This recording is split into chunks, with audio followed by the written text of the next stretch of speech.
Voilà, mais c'est parti pour le ZCL de ce mercredi 15 mars, juste avant la mi-carême. La mi-carême fêtée en Guadeloupe seulement. Ce sera demain, on en parlera probablement. On va recevoir dans un instant Victor Ventoulou. Bonjour. Bonjour Monsieur Zanrodis, bonjour la Guadeloupe. Il est membre de la CCI et président de la commission numérique de la CCI, très important, on va parler avec lui. On recevra ensuite deux artistes, Anthony Girard, dit Mano, et Vladimir Cauchemar, dit Vlad, avec eux on parlera un petit peu de leur expo à venir. Frédéric Landreau sera aussi notre invité, directrice du cabinet Apogée spécialisé en accompagnement éducatif important. Et puis on va terminer pour la culture avec Martine Fazer. Sinon, l'information, c'est la mobilisation des syndicats de l'éducation devant le rectorat. C'était ce matin. On en parlera parce que la suppression des postes devient un problème vraiment récurrent en Guadeloupe et les syndicats ne l'acceptent pas. Visite de la région aux agriculteurs, c'est le problème de la sécheresse. Effectivement, il commence à faire très chaud, l'eau devient rare. Des dispositions sont prises pour essayer de venir en aide aux agriculteurs. Michel Depape était sur place. Le conseil municipal de Capesterre-Belle-Eau a eu lieu. Les choses peut-être semblent s'arranger. Le déficit de la commune, on en parlera. Présentation du projet magique l'hydrogène vert dans la Caraïbe, c'est Maxime Morel qui s'est cogné. Puis Éric Kozak, c'était juste avant son spectacle qui aura lieu le 22 avril. On l'a rencontré, on en parlera et puis on ira faire un petit tour. Du côté de la maison Vallée de Grande-Rivière, il y a eu un incendie. C'était à Vieux Habitants. Les gens ont tout perdu.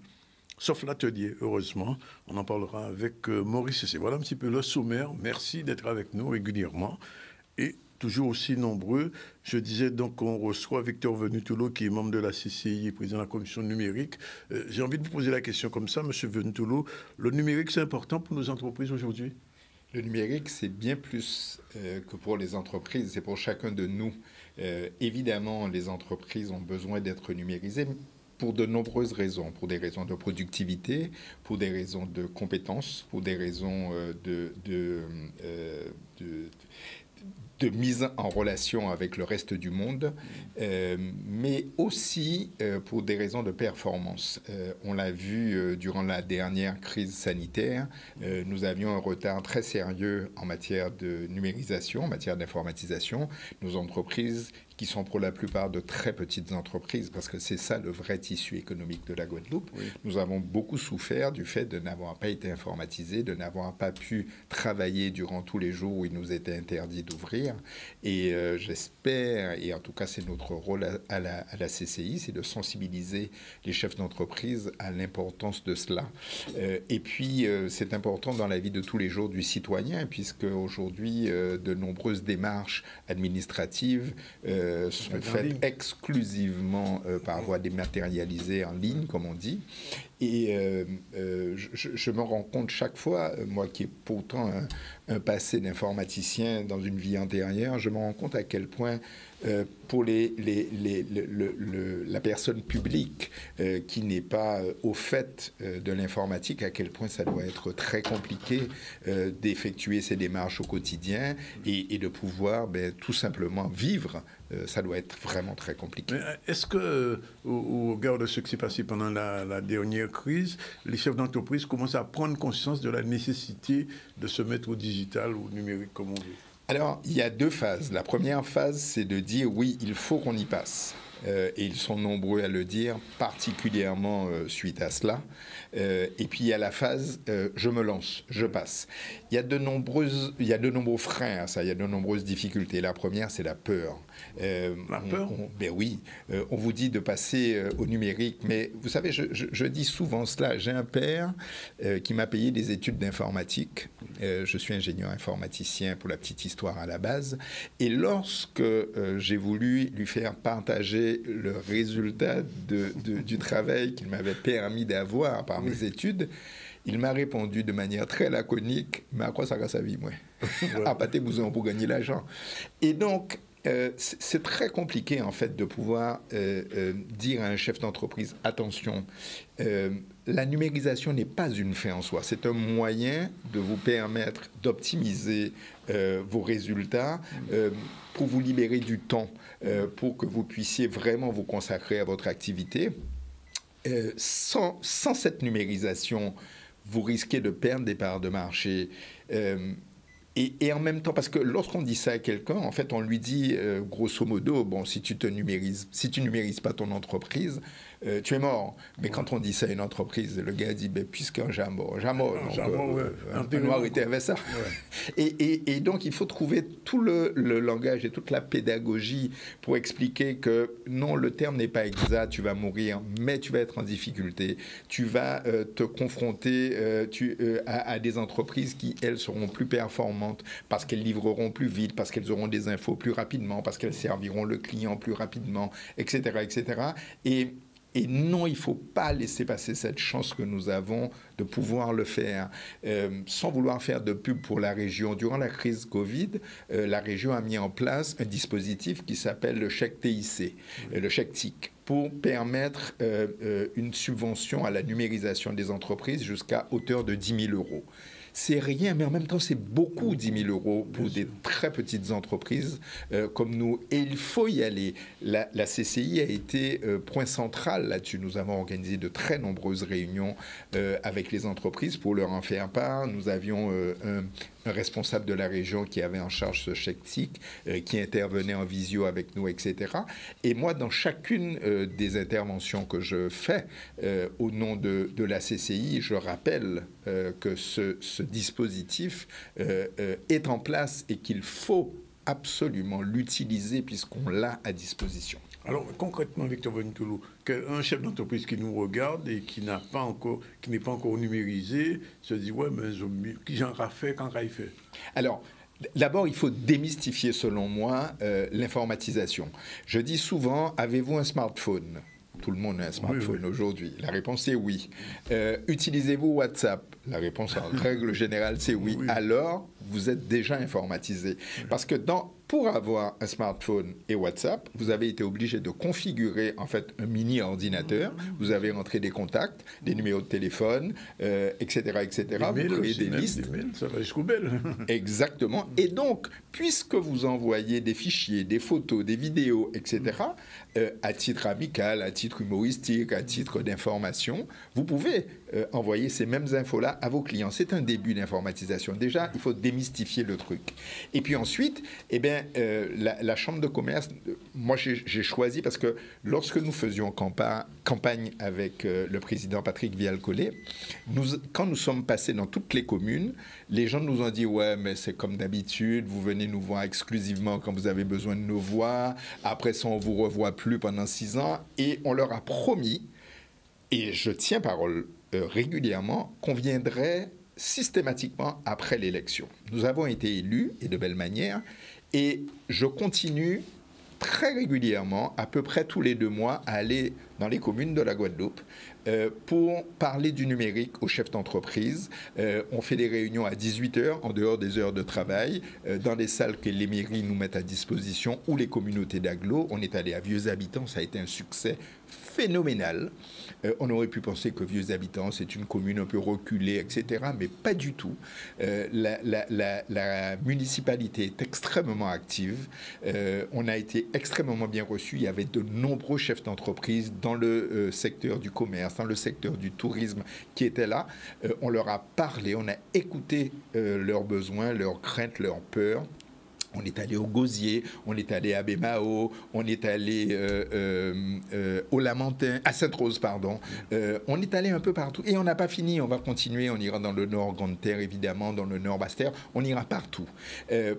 D'abord pour écouter les gens, pour écouter leurs peurs et pour démystifier les peurs, pour leur dire ce qu'ils risquent à ne pas le faire, ce qu'ils risquent en le faisant parce que c'est pas neutre, surtout de faire attention aux marchands de sommeil, aux escrocs qui arrivent avec des solutions toutes faites sans avoir écouté les besoins et qui vous disent ben voilà ce dont vous avez besoin. Ça me fait penser un peu à l'époque où on vendait des magnétoscopes à des gens qui n'avaient pas l'électricité en Guadeloupe dans les campagnes en profitant de leur crédulité. Donc c'est pour ça que je dis attention, si quelqu'un arrive sans vous avoir écouté, vous dit vous avez besoin de ça, mettez-le à la porte, c'est un escroc. Jetez-le, complètement, n'ayez pas peur.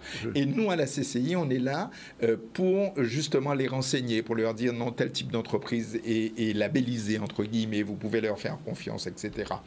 Et puis, en dehors de ça, on fait des rencontres régulières, à peu près tous les mois, le matin, à la CCI, en règle générale, au WTC. Ça s'appelle des Open Coffee, sur des thèmes assez précis. Par exemple, vendre sur Internet, par exemple, animer vos réseaux sociaux via Instagram ou Facebook. C'est gratuit, ça dure autour de 4 heures, et ça se passe à la CCI, évidemment, avec inscription, etc., etc.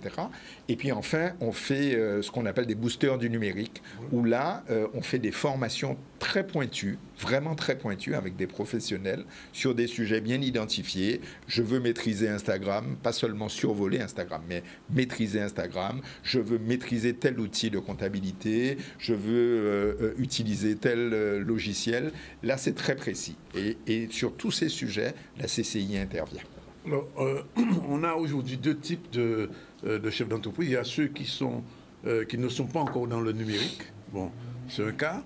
Et bon, progressivement, ils vont y arriver. Il y a ceux qui y sont déjà, mais il y a un danger qui guette les deux. C'est ce qu'on appelle le hacking, c'est-à-dire l'insécurité numérique. Est-ce qu'à ce niveau-là, au niveau de la CCI, il y a aussi des mises en garde, des choses qui permettent aux gens de se protéger? Parce qu'aujourd'hui, la cybersécurité est devenue pratiquement obligatoire pour une entreprise. C'est total. Vous avez mis, M. Zandronis, exactement le doigt là où il faut. Vous savez, tout le monde en parle comme si c'était quelque chose de très lointain qui peut jamais nous arriver. Sauf que les chiffres parlent par eux-mêmes. 53%, ce sont les chiffres de la gendarmerie, 53% des entreprises qui se font hacker sont des très petites entreprises. C'est-à-dire vous et moi, ce n'est pas le grand groupe, 53%. 50% des entreprises qui se font hacker ne se relèvent jamais. Elles coulent, elles font faillite. C'est énorme. Énorme. Nous avons à peu près 40 000 entreprises à la CCI. Imaginez que 20 000 se feraient hacker et que 10 000 coulent. Alors évidemment, ce sont les chiffres à l'échelle nationale. Oui, mais sûr. Imaginez, rapporté à l'échelle locale, ça voudrait dire que 10 000 entreprises coulent, ça veut dire 20 000 personnes au chômage immédiatement, sachant qu'une à deux personnes salariées. C'est une bombe atomique. On pourrait penser que c'est l'affaire des autres. Non, ce n'est pas l'affaire des autres. Je me suis laissé dire que le conseil régional avait été hacké. Une des cliniques fameuses de Guadeloupe s'est fait hacker. Et en métropole, en France, tous les jours, il y a des entreprises qui se font hacker. Même l'Élysée a été hacké. Même l'Élysée a été hacké. La NASA a été hackée. Donc, il ne faut pas se faire d'illusions. On est tous potentiellement hackables. On a la chance d'avoir en Guadeloupe depuis très peu de temps l'Agence nationale de la cybersécurité, qui est dirigée par M. Cédric Pradel, qui fait partie de la commission numérique et avec lequel on va travailler à partir de désormais. Il faut absolument que les gens comprennent que ce n'est pas l'affaire des grands groupes, que c'est l'affaire de toutes les petites entreprises. Vous savez, dans une des rencontres du numérique que j'ai eues avec la CCI, une infirmière libérale me disait: moi, je ne suis pas concerné. Je dis: comment ça, vous n'êtes pas concerné? Ah non, moi j'ai des données qui sont des données médicales d'un patient. Quel est l'intérêt? Mais c'est ça l'intérêt. C'est que les données d'un patient, c'est les données les plus sensibles qu'il peut y avoir. Évidemment, les données de santé, nom, prénom, numéro de sécurité sociale, maladie, etc. Vous vous rendez compte à quel point c'est important que ces données ne circulent pas dans la nature.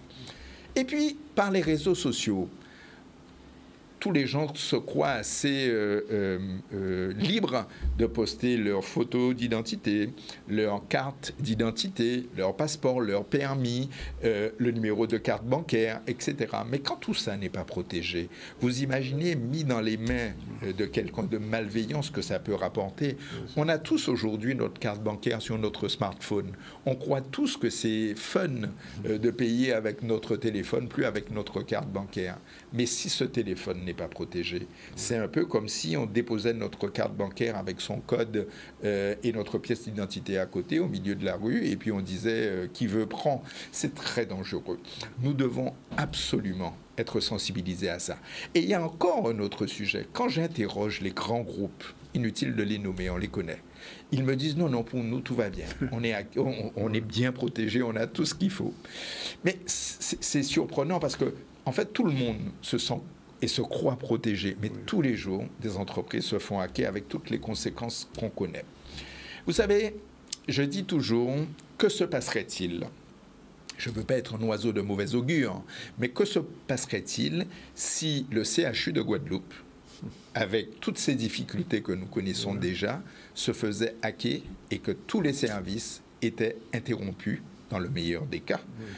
Dans le pire des cas, les données étaient dans la nature. Mais que se passerait-il ? Je ne sais pas si on se rend bien compte de ça. Il y a à peu près 30 à 40 000 personnes tous les jours qui vont dans les hypermarchés de Guadeloupe. Je ne parle pas des lolos, il y en a plus suffisamment pour absorber le flux de clientèle.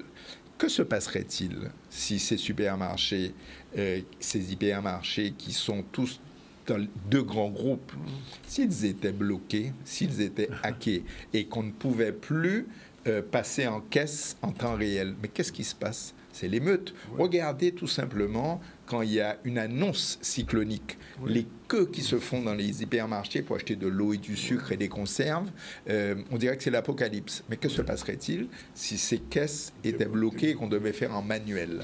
C'est l'émeute en Guadeloupe. Je ne veux pas exagérer trop, mais quand même, il faut qu'on prenne conscience de ça.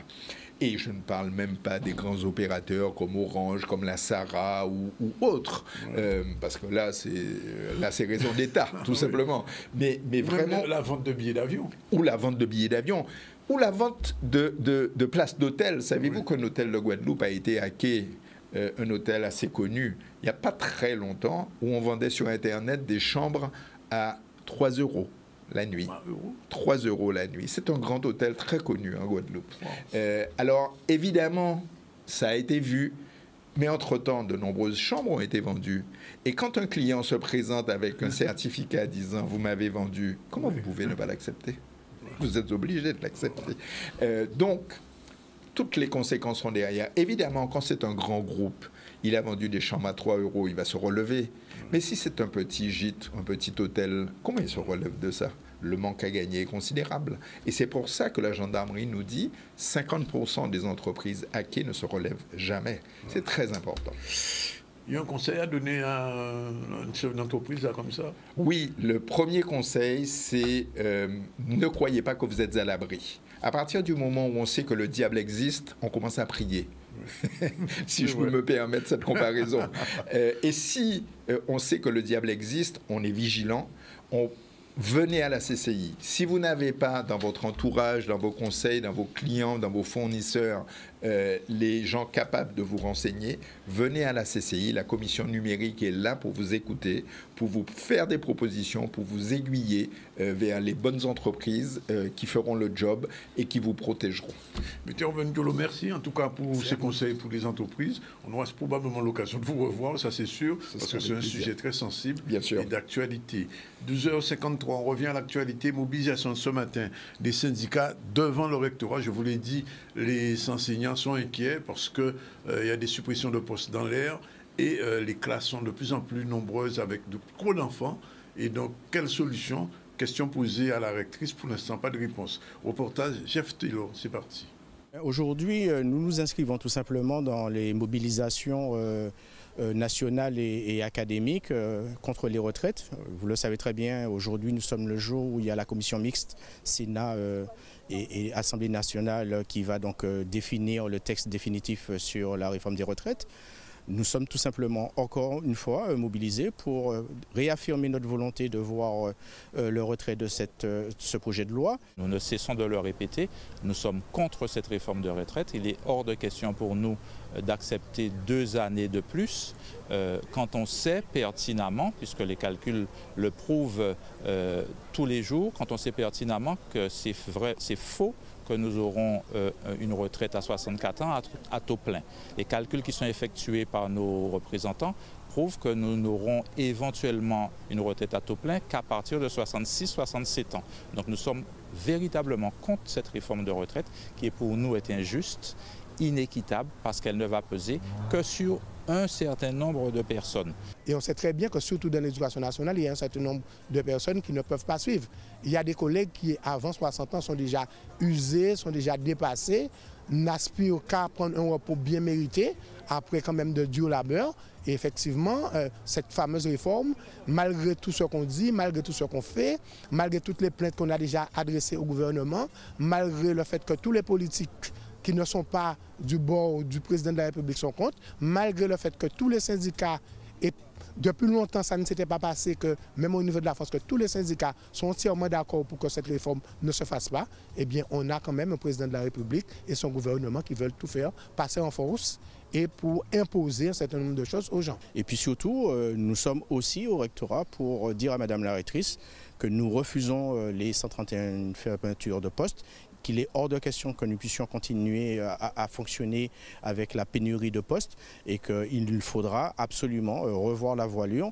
Je rappelle aussi que ça fait des années que nous militons, nous au SNCL, pour qu'au niveau du rectorat, on prenne conscience qu'il est temps de faire du qualitatif. Profitons de la baisse des effectifs pour augmenter le taux d'encadrement. Ne supprimons pas les postes et ayons des classes avec des effectifs moins élevés pour un meilleur encadrement et une réussite de nos élèves. Nous insistons là-dessus. Et un dernier point, on est en plein dans les mutations. On a un certain nombre de collègues qui ont voulu rester dans l'académie après leur année de stage, mais qui sont quasi systématiquement mutés en métropole, à Paris ou à Créteil. Ce n'est pas normal, alors qu'on sait qu'il y a des besoins dans des disciplines, que nos collègues partent comme cela et ne puissent pas s'épanouir dans notre pays. Donc voilà la raison de notre mobilisation. Nous attendons d'autres collègues sur place. Voilà, c'était donc ce matin devant le rectorat et probablement la mobilisation ne va pas baisser en pression. Il est pratiquement 12h55. On prend la deuxième pause, la première, pas la deuxième. Ensuite, on se retrouve pour la visite à la région aux agriculteurs. Et aussi, on va recevoir les artistes qui sont prévus. Vlad et Mano, ils seront avec nous dans un instant. Restez là. Vous qui êtes habitués aux ZCL, vous savez que le mercredi, on est très culturel. Et dans un instant, on va recevoir deux artistes. Vlad, bonjour. Bonjour. Et Mano aussi. Bonjour. Ils préparent une exposition collective. On va tout à l'heure voir un peu leurs œuvres. Pour l'instant, on va voir un autre artiste, mais lui, c'est un artiste musical. C'est Eric Kozak. Eric Kozak qui prépare un spectacle bientôt, le 22 avril. Et Maurice Cécile a rencontré. On écoute ce que nous dit Eric Kozak. C'est parti. Aïe, aïe, aïe, aïe, aïe.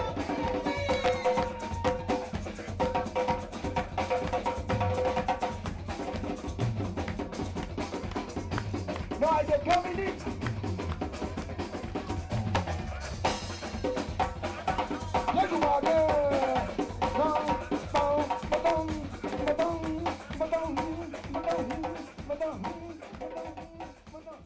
Là, présent, on a rempli des bouteilles pour ces gens qui parlent glacés là aussi. Parce que nous pas nous glacer et nous glacer aussi. Nous qui avons là, tout le monde a nous la grippe pas acheter avec glacé. Bon, c'est ça nous fait là. Mais bon, c'est tout bien quoi. Ouais. Alors, activité, nous le coco là. Oui. On l'a retrouvé ces cocos là. On l'a qui journée là qui a démarré. Ouais. Mais l'activité là, c'est qui a démarré comme ça. Ouais. Pour qu'on venir, on peut acheter qui nous a encore coco là, mais à monde. On va passer à quand on a des clients qui vendent nos coco. Et coco là, c'est tous les 2 mois et demi qu'on pied coco au coco. Sinon, j'en nettoyer pied coco là. Et monsieur, c'est qui a monté coco là bas moi. Qui a monté coco là bas moi, qui a élagué, qui a fait tout. Ouais. Mais c'est une activité pas trop fatigant bah. Il est fatigant, hein? Il est fatigant, il est fatigant même parce que là, vous pouvez couper à peu près 9-10 pieds coco pour nettoyer toutes ces feuilles là qui sont en haut là. Pour ramasser ces feuilles là pour assembler. Et pour chailler coco là aussi, parce que moi c'est chailler coco là. Chailler coco là pour appeler machine là avec. Là, il est fatigant. Bien, nous toujours avec Eric Kozak. Eric Kozak pour un événement artistique bientôt à Paris. Ça fait combien de temps pas jouer à Paris? Bon, ouais, à peu près, c'est juste avant le Covid là, dernière fois en jour. Dernière fois. Ouais. Et on croit préparer l'habitude. On l'a fait passer, rappelez-nous date là et tout ça. Date là, c'est le 22, hein, quoi. Ouais. C'est le 22, parce qu'on y a des concerts. Ouais. On est deux, bah, avec accolade. Accolade, parce que c'est longtemps, Accolade te besoin faire ça, parce que Accolade te besoin faire ça depuis pour l'anniversaire. Et ils te venu voir moi ici, pour dire, moi, comme c'était mon premier qui était en Didangoka en France, et ils voulu marquer 30 ans à eux, et avec moi. Et ils sont venus, ils te sollicité moi, ils ont dit, ok, mais nous venons avec un petit problème à Covid là, qui tue ça. Et là, ils ont refait, à cabinet, à on dit toujours ok. Voilà, Eric Kozak, rendez-vous le 22 avril. Eric Kozak avant coucou, Eric Coco, Zach. Bon, alors, on parle de peinture avec ces deux exposants, deux artistes. Vlad, bonjour. Bonjour. C'est votre première exposition aussi? Non, j'avais déjà exposé au cinéma de la Clé à Paris. D'accord. Oui. Et Manu, première exposition? Moi, c'est ma première. Première exposition. Alors, racontez-nous un peu comment vous êtes arrivé à la peinture. On commence par Manu. Ben moi, ça a commencé par rapport à mon père qui a toujours été dans la peinture, dans l'art, dans la musique. Et j'ai commencé, enfin j'ai voulu m'exprimer aussi, pareillement. Et par la suite, j'ai fait quelques missions, par exemple en Afrique, parce que j'étais militaire aussi. J'ai fait quelques missions en Afrique, j'ai pu voir enfin, l'art un peu africain, les couleurs qu'ils utilisaient. Vous avez fait la guerre en Afrique? J'ai pas fait la guerre, on a fait... Ah, mais les missions de la France en Afrique, c'est pas des missions de paix. Hein. J'ai travaillé. Non, en vrai, on était en Afrique. D'accord. Quelle région? Voilà. Au Mali? J'étais au Mali, au Niger et au Tchad. Ah, au Mali, il n'y a plus de soldats français, vous savez ça? On les a tous virés. C'est bien ça. Ils n'ont pas tort, mais bon, enfin bref. Donc voilà. Mais après, donc, quand je suis revenu, j'ai touché un peu à la peinture. Et il y a 2 ans, je me suis dit, bon, pourquoi pas me lancer réellement dedans. Donc j'ai commencé par ce style de peinture au début. Oui. Un peu type africaine, haïtienne, avec beaucoup de couleurs. Oui. Donc je voulais faire ressortir un peu le côté village, un peu coloré qu'il y avait en Afrique, que j'ai pu croiser durant mes campagnes, entre guillemets. Et ensuite, il y a eu la période Covid en 2019, 2020. J'ai commencé, enfin, je me suis exprimé d'une autre façon. J'avais plus des cris de haine par rapport au fait que je sois tout le temps fermé, qu'une seule personne puisse me dire quand je dois sortir, quand je dois rentrer. Ça, franchement, je déteste ça, c'est pas mon délire. Donc, il y a eu ça, et après, je suis passé sur ce genre d'expression. Alors ça, c'est quoi exactement? C'est une émotion. Ah, c'est une émotion. C'est ça. D'accord. Donc là, ce qu'on peut faire même, c'est que vous allez me dire ce que vous ressentez, ce que vous voyez à travers cette émotion. Parce que c'est ce que je fais sur Instagram. Sur la page, il y a beaucoup de... Avec la communauté, je poste des œuvres et je leur demande, parce qu'au tout début, je me disais, quand on était jeune, on disait, ouais, qu'est-ce que l'artiste a voulu dire, mais en soi, on s'en fout de ce que l'artiste il veut dire, c'est qu'est-ce que toi, tu ressens à travers la peinture, en fait. C'est soit elle te parle, soit elle ne te parle pas. Tout à fait. Donc, j'ai voulu vraiment jouer sur ça. Et ça a donné une sorte de petit travail avec mon équipe. Et on s'est rendu compte qu'il y avait beaucoup de demandes. Même les gens, tu vois, quand j'ai repris la peinture, ils sont revenus vers moi. Alors, c'est quand qu'elles sortent les émotions, etc., etc. Donc là, vous allez me dire ce que vous voyez comme les autres. Oui, on va jouer comme les autres. Moi, je vous dis que c'est un sous-cougnant, enfin, n'importe quoi. Bien. Après, pour moi, c'est une représentation différente, dans le sens où j'ai un peu représenté ma mère. Et parce que le nom de l'œuvre, parce que je ne donnais jamais de nom aux œuvres au début. Parce que je préférais laisser les gens pour éviter de les orienter. Donc tu vois ce que tu vois pour montrer que chaque personne a sa perception de l'art. Et rendre l'art plus accessible à tout le monde. Ça, je suis d'accord. Et on ne doit pas expliquer un tableau. C'est ça, en fait. C'est soit tu te parles, soit il ne te parle pas, c'est tout. Non, c'est vrai. Donc j'ai fait comme ça. Donc par la suite, il y a beaucoup de personnes qui m'ont demandé d'expliquer mes œuvres, ce que je ne faisais pas. Oui. Et aujourd'hui, je vais vous, en public, là, parce que là, tout le monde voit, je vais donner le nom de l'œuvre, c'est Le poids d'une mer. Parfait. Dans le sens où le sablier représente le temps, la vie qui s'écoule déjà, parce que là, son pronostic vital est déjà engagé. Oui. Elle sait qu'elle va mourir, elle va laisser quelque chose. Et l'enfant qui va naître et tout, mais malgré ça, ça reste une mère et elle continue à le couver. Je sais que quand j'étais en Afrique, j'étais en mission, ma mère se posait des questions. Alors, est-ce que ça va? Est-ce que ça va? Est-ce qu'il va revenir? Surtout ça. C'était surtout ça. Je me disais, ouais, j'ai vu ça à la télé, mais moi, je ne disais pas ce qui se passait réellement. Ouais. Parce que sinon, elle psychotait. Alors, Vlad, aussi autodidacte? Oui. Comment ça a commencé?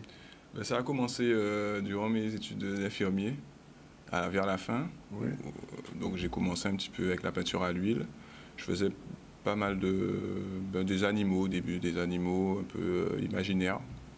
Et puis j'ai aimé la peinture à l'huile, donc j'ai continué avec la peinture à l'huile sur toile. Déjà Là, ça fait déjà 7-8 ans. quand même, hein, Oui. grosse expérience déjà. Oui. Oui, parce qu'il y a eu des expositions là-bas. Et comment vous êtes rencontrés, vous connaissez déjà, comment la connexion s'est établie? Au travail. Au travail, oui. Au travail. Au travail? Oui. Au travail de la peinture? Non. Non. Parce que lui, il est infirmier pêcheur, je crois. Moi, je suis aide-soignant. Ah, d'accord. Donc, Ah, oui. on s'est croisés, on a pu discuter, échanger, et on s'est rendu compte que bon, on avait un point commun. Ouais. Donc, par la suite, il avait des amis au Green Hostel, ils connaissaient du monde au Green Hostel. Ils nous ont proposé d'exposer quelques tableaux et tout.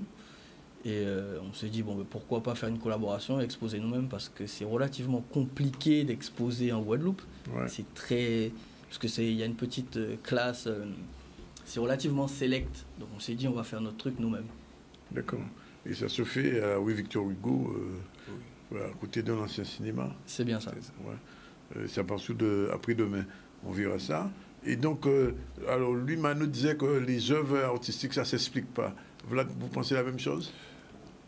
C'est un petit peu différent pour moi, mais moi j'essaie de plonger. C'est un petit peu pareil aussi, parce que j'essaie de plonger celui qui regarde l'œuvre dedans. C'est-à-dire qui participe à l'œuvre, hein, qui fait partie de l'œuvre en quelque sorte. Alors là, on a une œuvre qu'on voit, elle est un peu particulière. Je ne vais pas demander d'explication, mais je vois des gens, comme on dit en créole, qui grignent. Et oui, ce sont des méchants ou des gentils? Il y a des deux, là. Il y a des deux. Il y a des deux. Et il y a même Jésus-Christ quand même derrière. Ah oui. Ouais.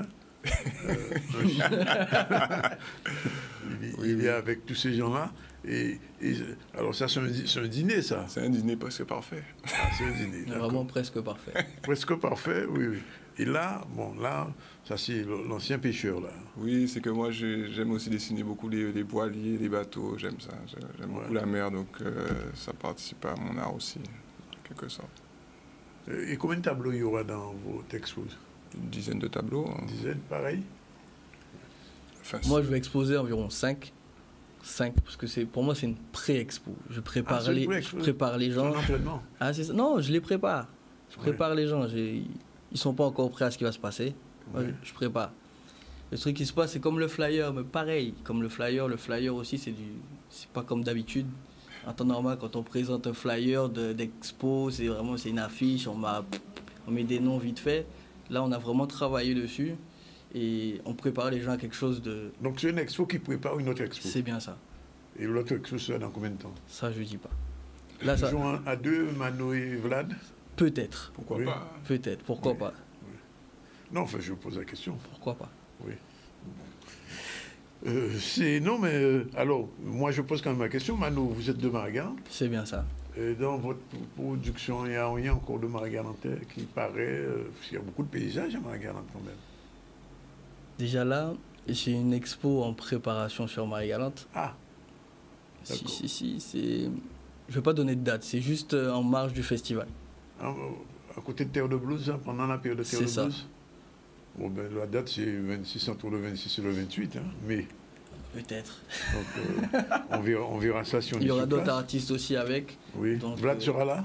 Ça, je ne sais pas s'il sera là, mais pour l'instant, non. Oui. Mais après, c'est possible. En vrai, c'est possible. Ouais. Mais que je ne vais pas le cacher, je suis de Marie-Galante aussi. Je suis de Saint-Louis. Pardon? Je suis de Saint-Louis. Ah, vous êtes de Marie-Galante aussi? Oui, je savais, donc je savais même pas. De Marie-Galante. Je découvre. Non, je découvre. Ah, donc vous êtes de Marie-Galante aujourd'hui? Je ne savais pas, je découvre. Ah, d'accord, ok, je comprends tout maintenant. D'accord. Ok, bon, ben écoutez, messieurs, je vois que vous faites de belles choses. En tout cas, pour des autodidactes et des gens qui ont commencé, tout Mano qui a commencé récemment, il y a du travail. On sent que on plie le game. Ça va monter en pression. C'est ça, on est venu plier le game là. On rigole pas. Et Vlad aussi. Je reviens sur le tableau de Vlad là. Non, parce que j'ai envie de rigoler parce que c'est un véritable cauchemar, ça. Ah ben oui, c'est ça.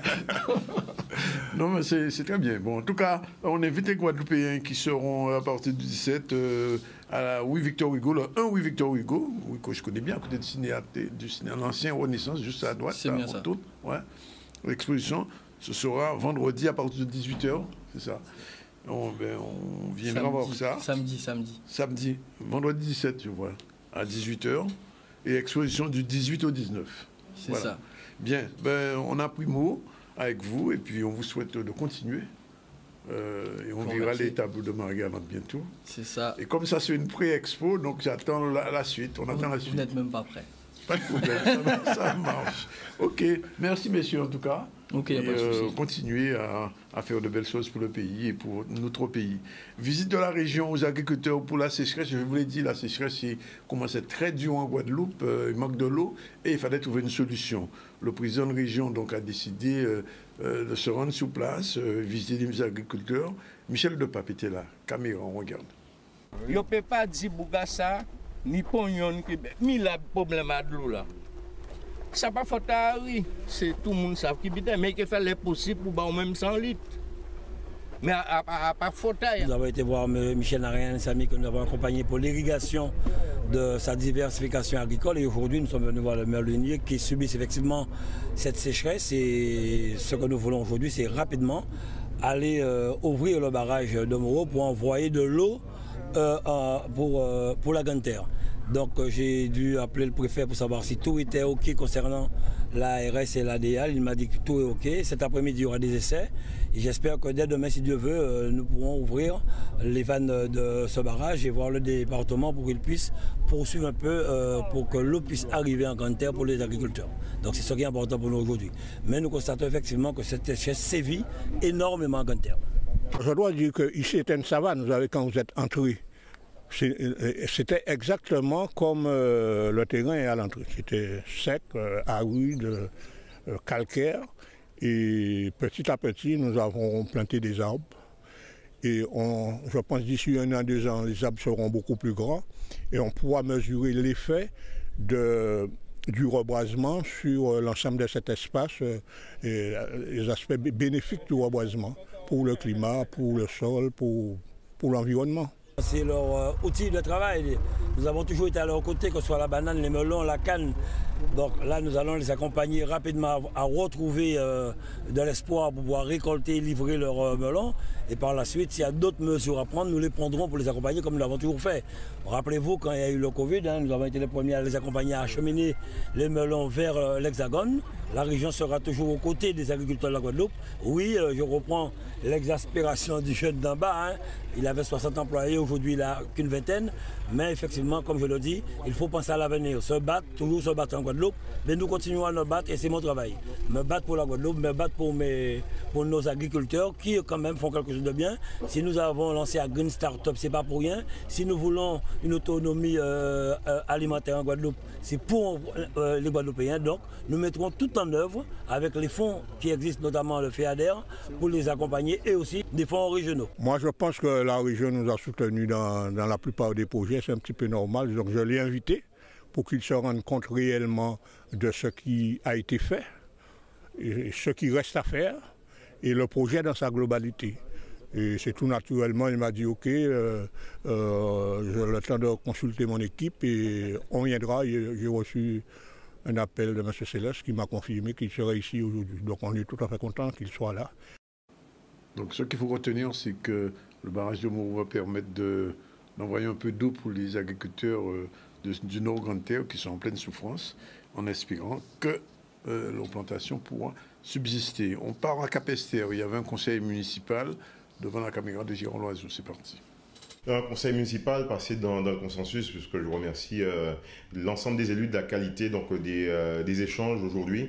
Profiter aussi pour remercier Maman Louis pour ce travail, ce temps donné au service de Capester Bello, et nous souhaitons bon vent dans le cadre de la poursuite de son projet professionnel.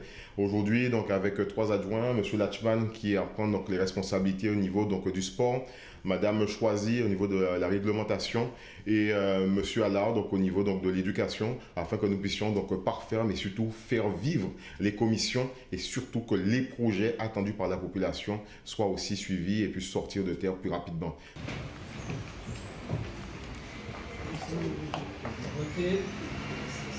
À voter. Car nous avons cette obligation, comme je dis tout le temps, de résultat vis-à-vis de celle-ci. Car Capester a déjà pris trop de retard, il nous faut des élus qui soient mobilisés à 200% sur les responsabilités qui sont les leurs. Voilà, c'est l'heure de la deuxième pause. On se retrouve dans un instant avec Frédéric Landreau et on va terminer avec Martine Fazer. On va rester dans le domaine de la culture. Il est que 13h21, à tout de suite. Alors, on va finir le ZCL avec Martine Fazer. Bonjour. Bonjour Danick. Bonjour aux auditeurs, Madame Frédéric Landreau. Bonjour. Bonjour monsieur, bonjour tout le monde. Vous êtes directrice de cabinet Apogée spécialisée dans l'accompagnement éducatif. Tout à fait. Alors, c'est un grand terme, mais enfin, concrètement, vous faites quoi? Concrètement, comme je vous disais hors antenne, je travaille avec les enfants merdants de 7 à 77 ans. Oui. De quel âge? 7 à 77 ans. Bon, j'ai encore ma place. Voilà. Alors, comment vous les traitez, ces enfants emmerdants? Traiter, non. Accompagner plutôt. Accompagner. Mon travail déjà, c'est de comprendre ce qui ne va pas chez un enfant. Quand un enfant est un petit peu trop dissipé à l'école. C'est qu'il est perturbé?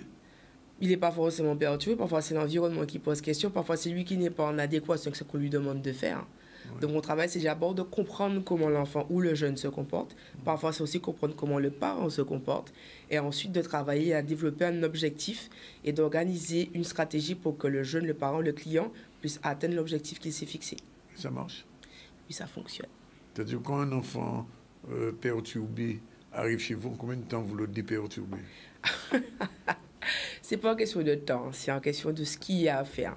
Une séance de coaching, par exemple, un accompagnement coaching, c'est entre 5 et 10 séances. Ça peut aller jusqu'à 12, mais c'est très, très rare. L'idée, c'est vraiment... C'est en individuel, quand même. Il y a des activités en individuel et puis il y a aussi des activités en collectif.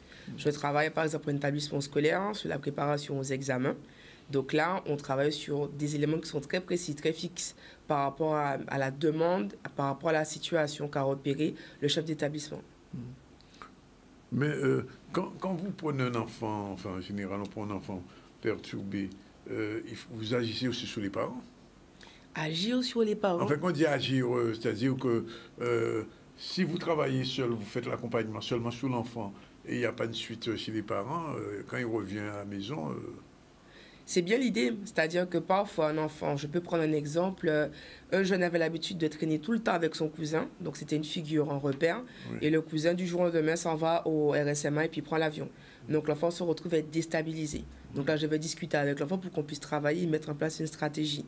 Par la suite, je vais échanger avec les parents pour qu'ils puissent savoir en fait comment l'enfant percevait ce cousin-là et comment il est possible pour les parents d'accompagner l'enfant à mieux se sentir dans un environnement où son cousin n'a pas complètement disparu, mais où il n'est pas aussi présent que d'habitude. Et si par exemple les enfants sont sujets à des addictions aussi? Tout à fait. On a mis en place avec l'association Arrimage Goudil, on a mis en place un bivouac dans le cadre du mois sans tabac. Donc c'est pour bivouac? Un bivouac, tout à fait. Oui, c'est-à-dire? C'est-à-dire qu'on va dormir en bas-bois. Donc on se carrément, vous allez dormir en bas-bois? Il faut planter la tente, matérialiser les catiches, il faut faire la douche, il faut chercher la nourriture, il faut tout faire tout seul. Donc c'est comment je m'organise pour me réhabituer à moi-même, oui. Comment je m'organise pour trouver des solutions moi-même aux problèmes dans lesquels je me trouve. C'est un retour à la nature, ça? Comment? Un retour à la nature? Exactement. Oui. Et les enfants vivent ça bien, les enfants sont habitués avec leur portable, leur téléviseur, leur tablette, quand ils se retrouvent du jour au lendemain sous une tente. Ils finissent par adhérer. Parce que de toute façon, s'ils ne montent pas la tente, ils ne pourront pas dormir. S'il ne faut pas manger... oui. S'il ne faut pas... Chaque monde qui peut manger. Ils ne pourront même pas cacher le soleil. Donc, oui. Ils sont obligés de monter la tente. S'ils ne font pas manger ensemble, ouais. On va manger très, très, très tard. Parce que le feu de bois, on n'a pas la gestion du feu, par exemple, comme c'est à la maison avec la gazinière. Oui. Donc, il y a une nécessité de cohésion. C'est ce qu'amène ce type d'activité. Nécessité de cohésion, nécessité de synergie, de stratégie et donc de prise d'initiative collective. Du coup, quand chacun donne un petit peu de sa part, ça donne une activité qui est cadrée et harmonisée. Le bivouac en général dure combien de temps? Ça peut aller de 24 heures à une semaine. À une semaine? Oui. Oui. Oui. Et vous avez des accompagnateurs qui suivent les gamins, les enfants pendant cette période? Tout à fait. Donc ça dépend. Parfois, ce sont des établissements scolaires qui demandent. Donc il y a des professeurs qui viennent, qui font partie de l'activité, notamment pour l'école verte. Les jeunes en raffolent, ils en demandent régulièrement. C'est une sorte de petite colonie de vacances alors. Colonie de vacances, je ne sais pas. Il n'y a pas de téléphone portable, il n'y a pas Internet, il n'y a pas la Wi-Fi, il n'y a pas de télévision, il y a des coupés de tout là, ils sont coupés de tout. Ils peuvent faire une journée en randonnée, sortir d'un point A, aller à un point B, mais ça fait 7 ou 8 km pour aller voir la plage. Donc je ne suis pas sûre que ce soit une colonie de vacances au sens où vous l'entendez. Oui. Et au bout du compte, comment l'enfant réagit à ce retour à la nature? Au bout du compte, c'est une vraie opportunité justement de faire un retour à soi. Donc moi, j'appelle ça des voyages introspectifs. Oui. C'est une vraie opportunité de commencer à dialoguer aussi, déjà avec soi et puis ensuite avec autrui. Donc l'idée, c'est vraiment de se dire qu'est-ce que j'ai à l'intérieur de moi et qui me permettent, moi, d'aller de l'avant dans la situation dans laquelle je me suis là, maintenant, là. Je me suis embarqué, par exemple. Comment vous recrutez les enfants, les enfants perturbés? Ce sont les parents, les enseignants qui viennent vous contacter ou c'est l'inverse? Ce sont les parents et les enseignants qui viennent vers moi en général. Oui. Donc je travaille beaucoup avec des établissements scolaires, préparation aux examens, régulation de conflits, concentration, gestion des émotions. C'est notamment une activité qu'on met en place à partir du mois de mai. Donc on a 5 thématiques qui sont par rapport à ce que j'ai cité. Elles sont similaires pour pouvoir travailler sur la préparation de l'examen en soi. Comment je suis moi par rapport à mes examens, comment je me sens, comment je m'organise pour les réussir au mieux. La partie orale, gestion des émotions, ce qu'on appelle l'auto-sabotage. Donc comment je fais moi pour m'auto-saboter, comment je repère ce que je fais pour arranger la situation. Quel est le taux de réussite? Mon taux de réussite à moi, je peux vous prendre un exemple. Avec le lycée Jardin d'Essai, j'ai eu 100% de taux de réussite. C'était quel examen? C'était le BERC, c'était la dernière classe de terminale L. Oui. Voilà. Et ça marche bien? Ça marche bien. Donc, les journées sans cigarette, vous faites ça? Si.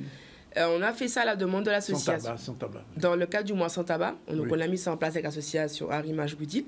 Donc moi, j'ai été chargée de la partie organisation du bivouac et puis mise en place des ateliers avec d'autres intervenants extérieurs. Oui. Quand vous faites les bivouacs, vous choisissez les lieux. Comment vous choisissez les lieux? En fonction de s'il y a Internet ou pas, en fonction de la sécurité, si c'est tout près où on peut plus retirer de la rue, route nationale, route départementale. Mais pas dans les îles, Marie-Galante, les îles. On pourrait, monsieur. Mais on sort oui, on pourrait, mais on sort à peine du Covid. Donc on a d'abord travaillé sur ce qui était à disposition ici. Puis on a pas mal de ressources. Entre les 32 communes qu'on a en Guadeloupe, on a pas mal de ressources. Il y a des lieux. Il y a des lieux. Oui. Vraiment des lieux différents. On utilise majoritairement des lieux que j'ai repérés et qui appartiennent à des privés ou des associations. D'accord. Et c'est un accord que vous faites avec... Exactement. Oui. Et donc vous emmenez les gamins pendant 8 jours. Pas tous les gamins pendant 8 jours, mais ça peut arriver qu'on ait une demande pour plusieurs jours consécutifs. C'est aussi dur que l'armée alors ça? Je ne dirais pas que c'est aussi dur que l'armée. Colonie de vacances, m'a dit non, mais visiblement, le niveau est haut. 8 km quand même en promenade. Ça fait à peu près 2 heures de marche. Hein. Oui, non, mais... À peu près 2 heures de marche, avoir les mangues, avoir par exemple sur le secteur de Sainte-Anne, avoir les mangues, avoir les animaux, avoir la faune et la flore qui changent. Ça fait à peu près 2 heures de marche. Ouais. Puis après, voir la plage. Et l'enfant perturbé, il est vraiment après apaisé. C'est un point de départ. C'est-à-dire que c'est un point de départ pour lancer un travail. Je travaille beaucoup avec les services éducatifs. Donc, je fournis un bilan également. Donc, les éducateurs ont des outils pour percevoir le jeune différemment, dans un angle qu'il lui n'a pas eu le temps de mettre en place, par exemple. Oui. Et surtout dans un contexte qu'il n'a pas eu le temps de mettre en place. D'accord. On voit des images du bivouac, oui. Là que je viens essayer son jour. Alors, dans le cadre de ce bivouac-là, le réveil était à 4 heures du matin. 4 heures du mat? Oui, pour partir assister au lever du soleil à la pointe des châteaux. Ouais. Et ensuite... Ils ont fait combien de kilomètres? Ils ont fait à peu près, peut-être 8 kilomètres aller-retour, 8-9 aller-retour. Ouais. Voilà. C'était une boucle en fait. Ouais. Voilà. On était jusqu'à l'Anstara, puis on est revenu après la pointe des châteaux. Donc, quand on a besoin d'apogée, on vous appelle à ce numéro-là, 11 65 11, c'est ça? Tout à fait, 06 90. Vous êtes réactif? Oui, je suis réactif. Bon, ben on vous remercie d'être venu nous dire tout ça. Je ne savais pas que ça existait, mais enfin, c'est peut-être une bonne chose. Il y a beaucoup d'enfants perturbés, finalement, c'est une dernière question. Comme je vous disais, il y a beaucoup d'enfants perturbés de 7 à 77 ans, mais on ne travaille pas uniquement avec les enfants, on travaille avec les jeunes majoritairement, on travaille avec les parents, on travaille aussi avec les professionnels de l'éducation. Même les parents perturbés peuvent venir chez vous? Oui, ils peuvent venir chez nous. Bien sûr. L'idée, c'est aussi de parler, c'est le sujet qu'on n'a pas abordé, Joie Madame, qu'on met en place ce samedi. Oui, Joie Madame. Exactement. Ah, le 18, c'est après-demain. Exactement, dans 3 jours. Ouais. Oui, dans 3 jours. Quels sont les mots qui te collent à la peau? Exactement. C'est quoi ces mots-là? Donc l'idée, c'est de travailler avec les femmes sur la posture qu'elles ont en fait, comment elles se perçoivent dans la société. Alors, on a des femmes qui sont entrepreneuses, on a des femmes qui sont chefs de famille, il y en a qui sont étudiantes, il y en a qui sont chefs d'entreprise, il y en a qui sont femmes au foyer. Mais dans tout ça, il y a une manière d'être une femme. Donc l'idée, c'est de voir comment la femme se perçoit en Guadeloupe, comment elle se perçoit de nos jours avec différentes casquettes qu'elle a ou qu'on lui donne. C'est vraiment, par rapport au coaching, c'est vraiment le principe de se recentrer sur soi. Comment je suis moi, comment je me perçois moi, comment je me vois moi et comment je me présente aussi aux autres. 18 mars aussi, c'est gratuit, vente de repas sur place. Exactement, ça va se passer justement à Sainte-Anne. Exactement, à Grand-Fond-Sainte-Anne, sur le terrain Manambois. À Manambois, sur le terrain Mathurin. Ouais. Vous aimez bien la nature, apparemment? J'aime beaucoup la nature. Mais en fait, la Guadeloupe est un territoire plein de ressources. Donc autant apprécier ce qu'on a à proximité, plutôt que de tout le temps chercher dans une salle enfermée avec des ressources énergétiques qui après dépassent le plafond. D'accord, Madame Landreau, bien content de vous entendre et puis on espère que les choses continueront à bien se passer. On se retourne vers Martine tout de suite. On fera le dernier sujet sur l'incendie à la fin. Martine, rebonjour. Rebonjour, oui, rebonjour Danick. C'était vraiment passionnant ce que nous disait absolument. Madame Landreau. Générique de Martine, c'est parti.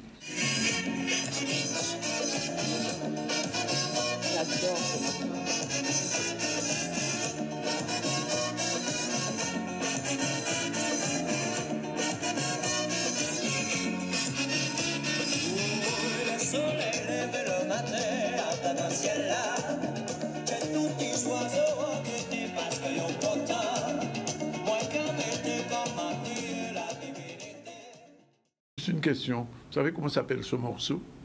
Oui, bien sûr, c'est la Perfecta et le morceau que je ne connais pas, La Divinité. Vous savez que le musicien qui fait la guitare dans ce morceau, il est décédé la semaine dernière. Oh, j'ai pas su ça. Jean Tuernal, oui. Il avait 75 ans, je crois. Oui, il avait déjà un bel âge. Mais 72, il devait venir. Enfin, la Perfecta est invité à Terre de Blues. Oui, absolument, cette année. Ah, je viendrai sans Tuernal. Tuernal, c'était vraiment... C'est lui qui avait composé ce morceau-là. Et ils ont été remis largement à l'honneur lors du film de La Première Étoile, le film tourné avec Firmin Richard. Et c'est là où la Perfecta est ressurgie, parce que c'est la bande originale du film. Tout à fait. Bien, alors, c'est parti pour la culture.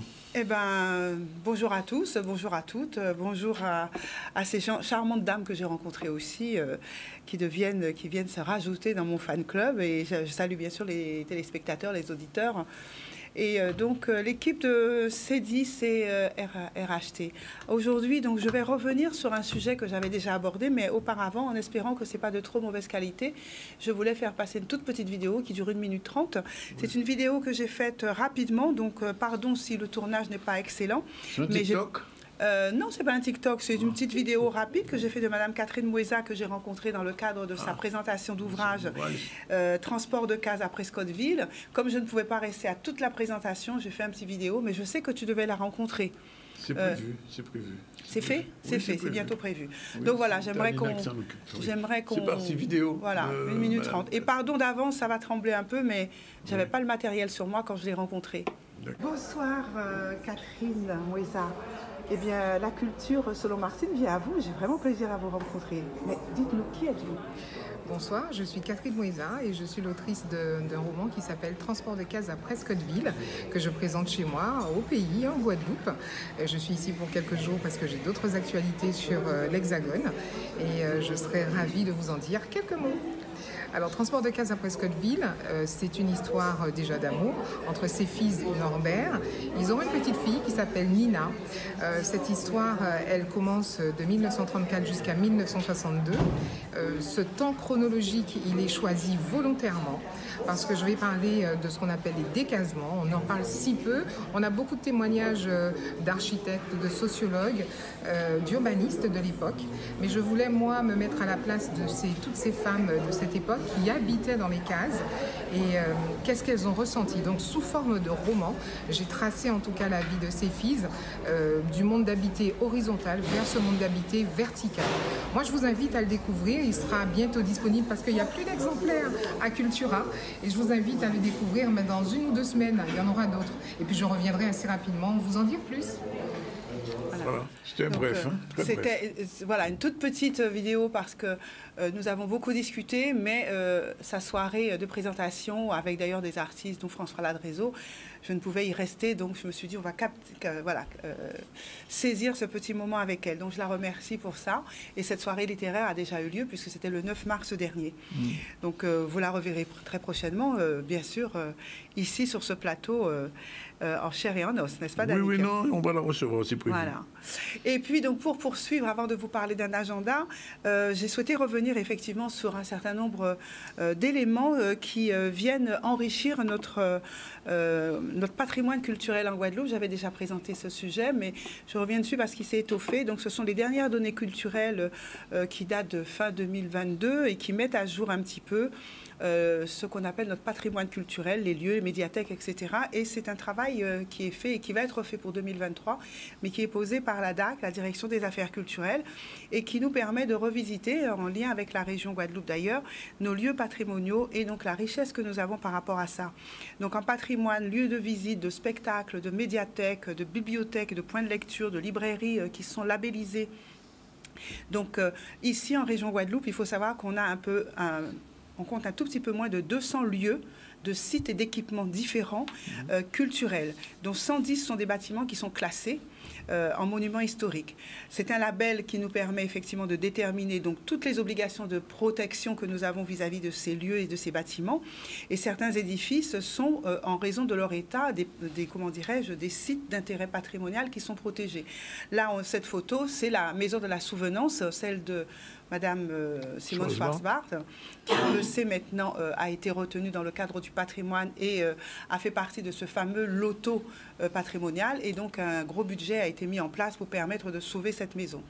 Ici, c'est le musée Edgar Clair, au Moule, qui fait partie des 5 musées de la Guadeloupe, et un musée qui est un musée précolombien et qui, à mon sens, n'est pas suffisamment mis en valeur parce qu'on entend parler du musée lorsqu'il y a les journées autour de l'architecture, autour également de tout ce qui est fouille, j'oublie le nom, j'ai tout d'un coup un petit trou de mémoire, de l'archéologie, voilà, les journées de l'archéologie, mais il y a vraiment probablement mieux à faire au travers de ce musée. Ce sont des lieux qui, pour certains, sont sous-étudiés, sous-occupés, alors que ce sont de véritables bijoux patrimoniaux. Ici, on est sur l'habitation Murat, bien sûr, et là, je vais parler du musée, de l'écomusée de Marie-Galante, le voici, qui lui aussi est un lieu, je trouve, extraordinaire, sur ce jardin, sur l'habitation Murat. Encore un lieu que, justement, nous aurons l'occasion de visiter à l'aune du Terre de Blues. Et c'est à ce moment-là qu'il est peut-être le plus occupé, parce que toutes les fois où je suis allée à Marie-Galante visiter ce musée, on est souvent 2 pelés, 3 tondus à le visiter et à le découvrir. Et là encore, il y a sans doute une réflexion à mener pour faire en sorte que ces lieux patrimoniaux, qui sont des lieux classés pour la plupart, soient un petit peu plus mis en valeur. Il y a un gros travail qui est fait par, bien sûr, les conservateurs, mais au niveau du public, il y aurait sans doute peut-être encore un travail à faire pour faire en sorte que nous, Guadeloupéens, nous soyons beaucoup plus présents et beaucoup plus attentifs sur ce patrimoine très très riche que nous avons. La Guadeloupe, toujours dans le cadre donc de ce qui est patrimoine, a des bibliothèques avec des équipements sur au moins 100 mètres carrés sur la Guadeloupe, plus de 100 mètres carrés pardon, pour certains d'entre eux, des bibliothèques de petite taille aussi, et qui sont des points relais sur la lecture. 6 bibliothèques sur 10 sont situées dans des zones de densité intermédiaire en Guadeloupe, et 4 sur 10 dans des zones peu denses. Donc on peut se dire que là encore, la lecture, on essaye de faire tout ce qu'il faut pour valoriser la lecture publique, mais encore une fois, endroits, voilà des lieux qui méritent une attention particulière. Si je devais revenir sur, par exemple, la bibliothèque du Moule, une nouvelle bibliothécaire a été nommée avec une jeune femme, plein d'entrain, qui est en train de modifier et de moderniser donc tout ce travail qui a été fait auparavant, et en mettant en place, par exemple, des nouveaux sujets que sont ne serait-ce que la lecture facile pour des personnes qui ont un peu de mal par rapport à la lecture ou qui ne sont pas habituées à ça. Donc ça a un vrai succès parce que des personnes qui ont une approche difficile de la lecture découvrent que c'est possible de lire, que ce soit du journal, que ce soit des revues, que ce soit effectivement du livre, avec une autre méthode d'approche beaucoup plus douce et qui tient compte des compétences et des envies de chacun. Et enfin, toujours en matière patrimoniale, je parlais des musées qui sont liés à l'archéologie. On a vu tout à l'heure ces musées liés à l'archéologie, mais aussi à l'histoire coloniale et aux arts de tradition populaire de notre île. On a vu tout à l'heure le musée... l'écomusée de Marie-Galante, on a vu également Edgar Clair, mais nous avons également le musée Schellcher. Il a changé de nom. Il a changé de nom. Musart maintenant. Voilà, il est Musart maintenant, puisque pour des raisons que nous savons. Et puis, une particularité du musée de l'ère minier, je ne sais pas si ça te rappelle quelque chose, Danick, le musée de l'ère minier post-LKP avait été envahi par des artistes. Oui, et on avait fait un lieu squatté, de... oui. Voilà, il avait été rénové et il permettait d'avoir une vraie liberté artistique pour tous les artistes. Chaque week-end, il se passait des choses et entre-temps, le musée a été refermé puisque ses propriétaires ont réclamé le droit de le refermer. Hein. C'est tellement mieux quand un musée est fermé alors qu'il pourrait apporter un petit peu de visibilité sur ce que nous sommes et ce que nous produisons. Voilà, donc j'avais envie de faire ce petit tour sur nos équipements culturels. Je n'ai pas parlé de tout, mais c'est pour dire qu'il y a un foisonnement de lieux culturels en Guadeloupe qui sont parfois sous-équipés, sous-évalués et qu'il y a, me semble-t-il, un véritable travail à faire pour que tous ces lieux... Tu as remarqué que je n'ai pas parlé du MACT. Hein. Oui, parce que j'attendais ça pour te poser la question sur l'éviction de la directrice du MACT. Alors... certains parlent, parce que je ne vais pas rentrer dans ces débats-là, mais certains parlent du mois de mars parce que le ministère, l'Outre-mer, enfin le ministre de l'Outre-mer doit venir chez nous, je pense, aux alentours de ce mois de mars, début avril. C'est un peu tenu secret, mais bon, je pense que ça se saura. Alors, qui parle d'éviction? Je ne sais pas, même si au niveau de nos médias, il y a des dates qui sont fixées. En tout cas, il y a une démarche qui est fixée par le président de région ou en tout cas une volonté. Mais si ça devait se faire, je pense qu'ils attendraient la visite du ministère de l'Outre-mer qui devra se positionner très probablement sur cette question-là aussi. Et puis, est-ce que ça sera la solution à ce qui se passe au MACT aujourd'hui? C'est-à-dire beaucoup de choses, un foisonnement ces derniers mois, mais une problématique liée aux personnes, à la programmation. Et juste pour mettre le doigt dessus, j'espère que Lorella ne m'en voudra pas, il y a telle problématique liée à la programmation que même un projet tel que celui de Désirada, sur lequel on travaille depuis 5 mois avec des artistes, avec metteurs en scène, etc., a été déprogrammé. On ne sait pas quand ça sera programmé. La résidence artistique a été arrêtée. Enfin... Ouais. Donc je pense qu'il y a encore beaucoup de problèmes à résoudre sur... c'est pour ça que je n'en parle pas, bien qu'il existe, le lieu est là, mais la programmation est quelque chose d'assez inconstant à mon avis. J'attirerai l'attention cependant sur la présence d'un artiste que tout le monde aujourd'hui reconnaît comme étant l'un des meilleurs artistes, l'un des grands artistes de Guadeloupe, hein, B-Bird. C'est Ronald Cyril aka B-Bird qui aujourd'hui a été en résidence pendant plusieurs semaines après tous les conflits du MACT, donc il a pu revenir sur le MACT. Il a une exposition qui est exceptionnelle, près de 300 œuvres qui sont exposées au MACT en ce moment. Et c'est vrai que si vous n'avez pas encore pu voir cette exposition, allez la voir, Ronald Cyril, aka B-Bird au MACT. Et il y a un autre artiste qui est en préparation également d'une résidence. Donc il y a des choses qui sont en train de se construire, mais je ne sais pas dans quel sens ça va aller dans les semaines qui viennent. Dernier mot. Un dernier mot, au niveau floral, on a aussi de belles choses à voir en Guadeloupe, bien sûr, en parc floral, 5 jardins remarquables. Je parlerai de celui de Déhay, bien sûr, jardin botanique, et le parc paysager de Petit Canal, qu'on connaît un peu moins, mais là où on peut retrouver toute une ressource des plantes érimèdes-rasiers de Guadeloupe. C'est vraiment un lieu à redécouvrir si jamais on ne l'avait pas encore fait. Il y a le jardin Vallombreuse aussi. Comment? Il y a Vallombreuse, bien sûr, je ne les ai pas tous cités là, mais j'ai mis le doigt sur Petit Canal parce qu'il n'est pas assez connu dans le paysage de ce que nous avons en termes de... Voilà, bon, il y a une programmation. Je vous ai parlé de B-Bird. Je vais vous parler d'une seule chose. Musique et masse au Moule. C'est 2e édition. C'est à la fois la musique, les artistes et le carnaval qui ne font qu'un au travers d'une programmation qui est assez ambitieuse, avec beaucoup d'artistes que vous découvrirez. Gibon, il y a également Jean-Michel Routin et d'autres encore, entre artistes Madrizo, Hillman, Bertelli, voilà. Gibon, donc Guanel qui vient de la Martinique. C'est aujourd'hui, ce soir, après le marché, 19h après le marché. Et puis bon, je terminerai en disant mi-carême, tout le monde sait qui t'en ça y est, c'est demain. En rouge et noir, pour ceux qui ont envie d'aller à Pointe-à-Pitre ou à Basse-Terre, c'est le moment ou jamais de vous préparer à de longues marches. Merci Martine. Rapidement, la présentation du projet magique l'hydrogène vert, c'est très important, puisqu'à partir de bateaux, on va pouvoir récupérer de l'hydrogène et diffuser ça en Guadeloupe à coût moins cher que le pétrole. Reportage Maxime Aurel, c'est parti. On présente un gros projet qui fonde un partenariat entre Far Wind Energy, les deux grands ports maritimes qui sont ceux de Guadeloupe et de Martinique, la SARA, et puis un opérateur de Sainte-Lucie qui s'appelle Unite Caribbean.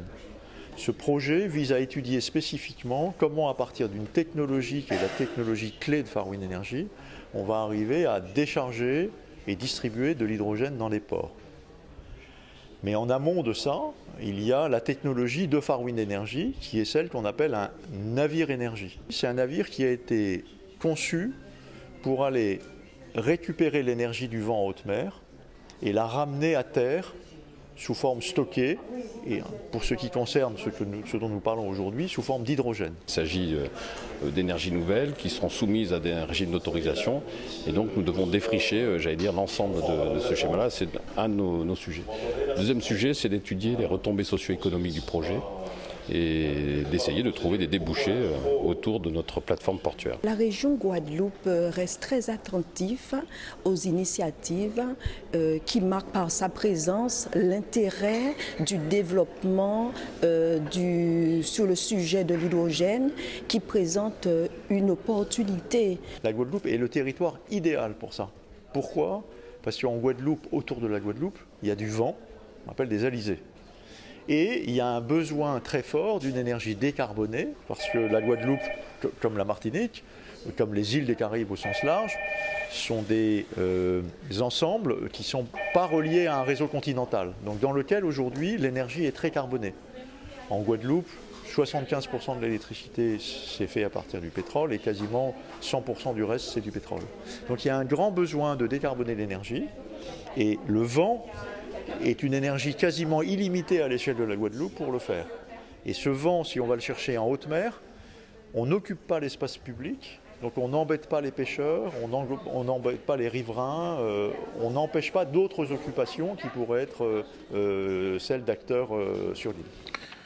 Voilà, bien, c'est fini pour aujourd'hui. Je rappelle qu'en début du ZCL, on a reçu M. Victor Ventolome, qui est membre de la commission numérique de la CCIG, très important pour les entreprises, surtout en période de hacking. Il y a beaucoup de hacking en ce moment, et il l'a dit, 50% des entreprises qui sont hackées, c'est-à-dire qui sont piratées, ne reviennent jamais parce qu'on leur prend toutes leurs données et à ce moment-là, il n'y a plus rien à faire. On a reçu aussi Anthony Girard, dit Mano, et Vladimir Cauchemar, dit Vlad. Ce sont deux artistes marganantais qui exposent à partir de samedi. Un rue Victor Hugo à Pointe-à-Pitre, il faudra aller voir ça, c'est des œuvres qui sont intéressantes. Frédéric Landreau est encore là, les directrices du cabinet Apogée, c'est elle qui gère les enfants et les parents perturbés de 7 à 77 ans. Et avec le cabinet Apogée, elle nous a fait part du projet, ça allait pas mal. Et puis Martine Fazer, la culture selon Martine ou selon Moule, enfin ça dépendait de ce... Là c'était ce Martine, hein, c'était pas Moule. Ouais. Il n'y avait pas trop de Moule aujourd'hui. Bien. Et puis on est allé dans l'actualité voir ce qui se passe du côté des enseignants, puisqu'ils ne sont pas contents du tout. Ils étaient devant le rectorat ce matin parce qu'il y a des suppressions de postes et des augmentations des effectifs des élèves, alors qu'il y a de moins en moins d'enfants et de professeurs. Donc ça aussi, c'est un gros problème. Rendez-vous avec la rectrice, mais il n'y a pas encore de solution. Le président de la région s'est rendu sur le terrain des agriculteurs qui sont en difficulté par rapport à la sécheresse, et le barrage de Moreau va permettre de déverser de l'eau pour ces enfants, pour ces agriculteurs. Le conseil municipal de Cap-Esther-Bello, ça a l'air assez apaisé. Et puis, vous avez vu le projet magique. On reviendra demain sur l'incendie dans une maison avalée à Grande-Rivière. à Vieux Habitants. Voilà, c'est fini pour aujourd'hui. Réalisation toujours Jordan et Assistana Talina. Et on vous salue, on vous retrouve demain à la même heure, 12h30. Salut.